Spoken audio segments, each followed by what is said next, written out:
Story 1. The Ice Cream Truck Kidnapping. The summer sun was high in the sky, casting long shadows across the suburban streets. I was 7 years old, and the highlight of my day was always the arrival of the ice cream truck. The familiar jingle would excite me, and I would run to the window, hoping to catch a glimpse of the truck turning into our street. My favorite was Mr. Softy, with its soft-serve ice cream cones and the friendly old man who always greeted me with a smile. It was on this particular day, my mother was out of town, and my father was out running errands.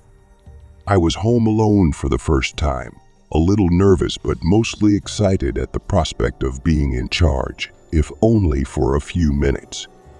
I was in the living room watching SpongeBob when I heard the unmistakable music of the Mr. Softy truck echoing down the street. My heart was pounding, and I rushed into the kitchen, climbing onto a chair to reach the small basket of change.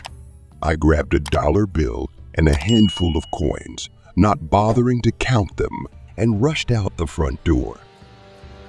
The truck had just started to pull away when I waved frantically, and the driver stopped. He was an older man with a kind face and a warm smile that always put me at ease. "What can I get you today?" he asked as I approached.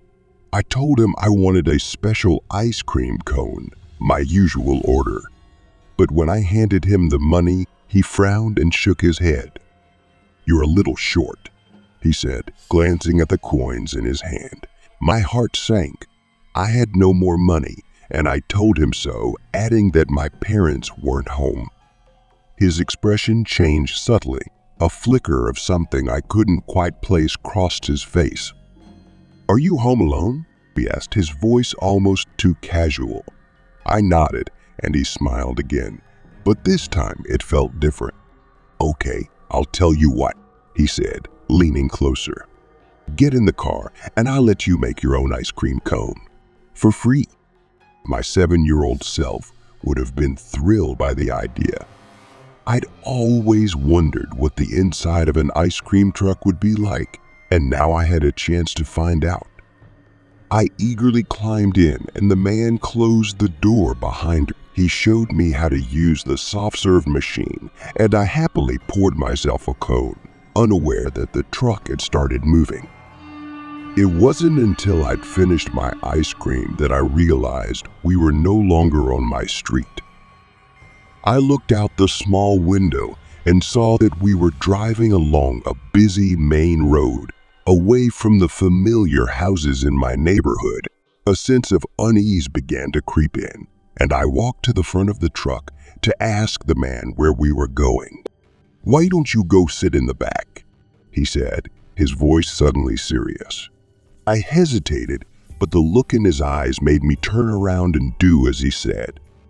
The joy of making my own ice cream had faded, replaced by a gnawing fear. The clanging of the truck had stopped, and we were driving faster on a quiet residential street.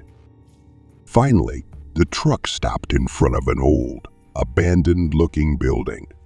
The man turned to me with a smile that made my skin crawl. "Come on," he said, motioning for me to follow him out.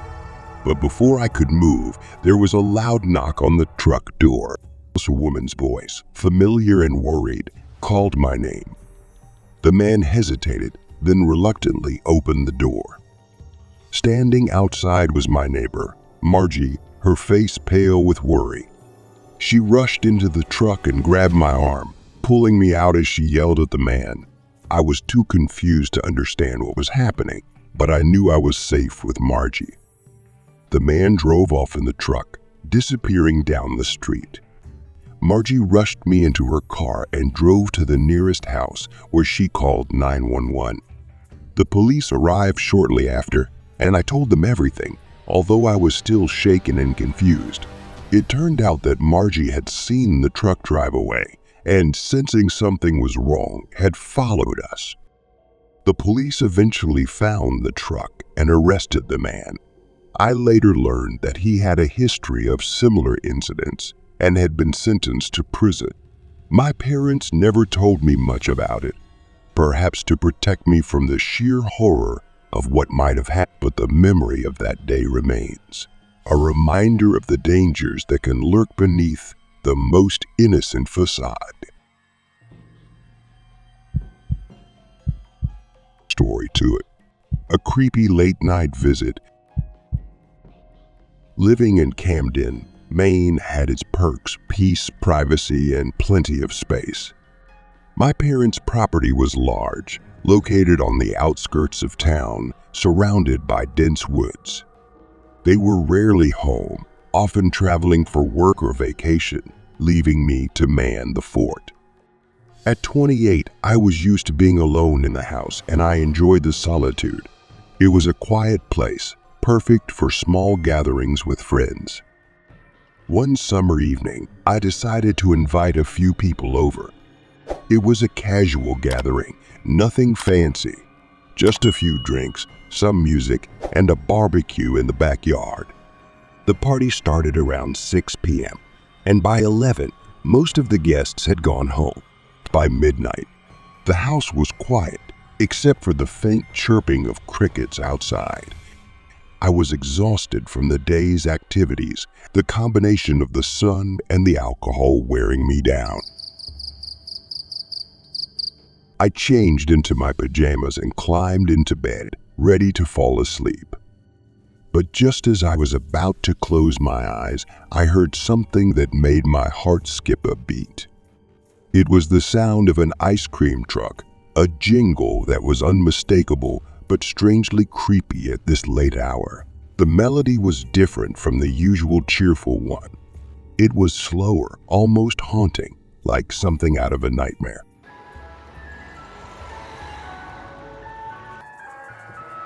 At first, I thought I was imagining things, a trick of my tired mind. But the sound grew louder, and I realized it was real, and it was coming from right outside my house. I lay there for a minute, hoping it would go away, but the music continued, drilling into my brain. Finally, curiosity and anxiety got the better of me, and I got out of bed to investigate. I couldn't see anything from my bedroom window, so I went down to the living room. There, through the front window, I saw it. A white truck parked on the lawn, illuminated only by the faint moonlight. It wasn't an ordinary ice cream truck. It looked like a regular truck with pictures of ice cream plastered haphazardly on the sides. The sight sent a chill down my spine. My heart pounded in my chest as I tried to make sense of what I was seeing. Who could it be? Why were they here? And what did they want? I paced around the living room, debating whether to call the police or just wait for them to leave. But the strange jingling didn't stop. It seemed to get louder, more insistent, as if it were mocking. Finally, I was mad. I couldn't just sit there and do nothing. I picked up the phone and walked out onto the porch, my bare feet cold against the wooden planks. From there, I could get a better look at the truck. It was parked about 100 feet away, the side door slightly ajar. My blood ran cold as I realized no one was in the driver's seat. I took a few cautious steps across the lawn, getting closer to the truck, but every instinct in my body screamed at me to stop. I looked around, feeling the darkness pressing down on me, and suddenly the fear was too much. I turned and ran into the house, slamming the door behind me. Panicked, I called 911 and told the operator what was happening. She advised me to check to make sure all the doors and windows were locked, so I did, moving quickly through the house. But when I reached the back door, I froze. The glass was shattered, the door ajar. My breath caught in my throat as I whispered this to the operator, my voice shaking with fear. She told me to lock myself in my room and be quiet. I crept to the nearest bathroom and locked the door, trying to stay calm. But then I heard someone trying the doorknob, followed by 3 loud bangs on the door. My heart pounded as I pressed myself against the wall, praying they wouldn't get in. Then just as suddenly, the banging stopped. I heard the back door slam shut, and a moment later, the jingle of the ice cream truck started again, fading away as the truck drove away. I stayed in the bathroom, shaking, until the police finally arrived. They came slowly, and by the time they got there, the people who had entered my house were long gone. All I could do was call the police, my mind reeling from the horror of what had just happened. I never found out who was in that truck or what their intentions were, but the thought of it still haunts me. The ice cream truck, once a symbol of childhood joy, has become a source of terror, a reminder that danger can lurk in the most unexpected places. Story 3. The night Bernard came home. When I was in 6th grade, life was simple. My biggest concerns were schoolwork and hanging out with friends. We lived in a small town where everyone knew each other and not much happened. Until the night Bernard came home. Bernard was a name that had become almost a ghost story in our town. He was a bad kid from the local high school who got into fights, skipped school, and caused trouble wherever he went. Rumors about his family were whispered. His father was abusive, his mother was long dead, and he had no siblings. The whole town knew he was a troublemaker, but no one really knew him, not in the way a person should know a person. Then one day, Bernard disappeared. Some said he ran away, others believed something darker had happened. Anyway, after a few months, people stopped talking about him, and he was just another name on the list of things parents warn their kids about. Life went on, and so did we. But one night, everything changed. I was at home, lying in bed, struggling to fall asleep. It was around 11 p.m., and the house was quiet, too quiet. I remember hearing the wind howling outside, a storm brewing in the distance. My parents were asleep in their room, and my sister was snoring softly in hers. The only light in the house came from the street light outside, casting long shadows across my room.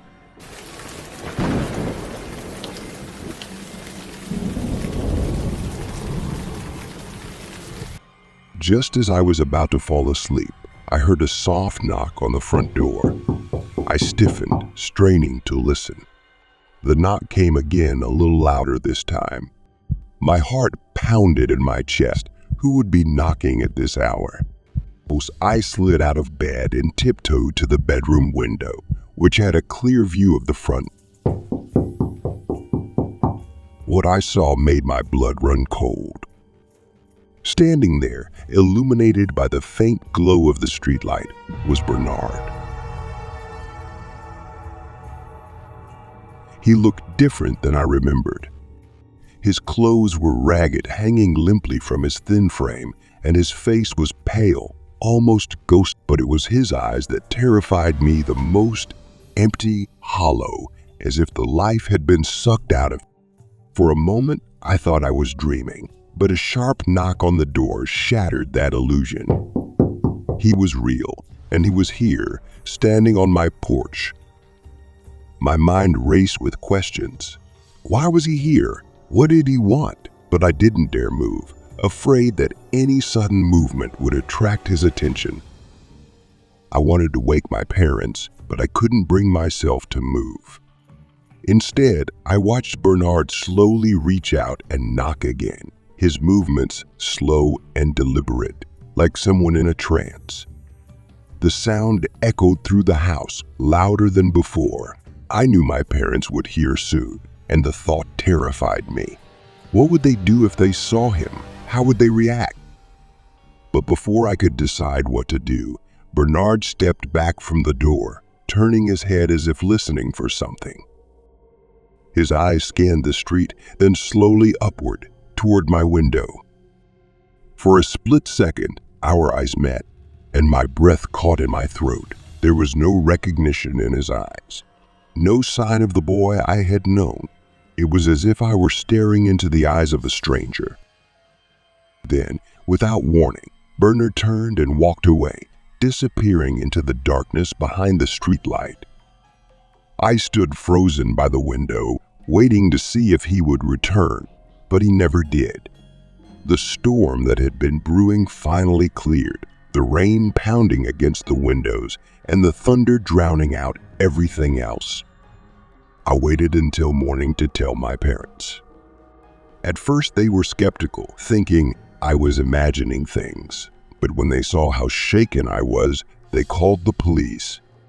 The officers who came to my house found no evidence of Bernard's visit, no footprints, no sign that anyone had been there. But I knew what I had seen, and the fear that gripped me that night never completely went away. In the days that followed, I learned that I wasn't the only one who had seen Bernard. Several other kids in the neighborhood had also reported seeing him, always late at night, always near their homes. The sighting sent a wave of fear through the town, but no one knew what to do. The police searched for him, but they never found anything. And then, as suddenly as they had begun, the sightings stopped. Bernard disappeared again, leaving only unanswered questions and a lingering sense of unease. Some say he eventually ran away for good. Others whisper that something darker took him. But deep down, I know he's still out there, somewhere watching and waiting. The fear of that night has stayed with me for years, a shadow that never goes away. I'll never forget the look in Bernard's eyes, the emptiness that replaced the troubled boy I once knew. And every time the wind howls in the dead of night, I can't help but wonder if he'll come back, knocking on my door looking for something he lost long ago.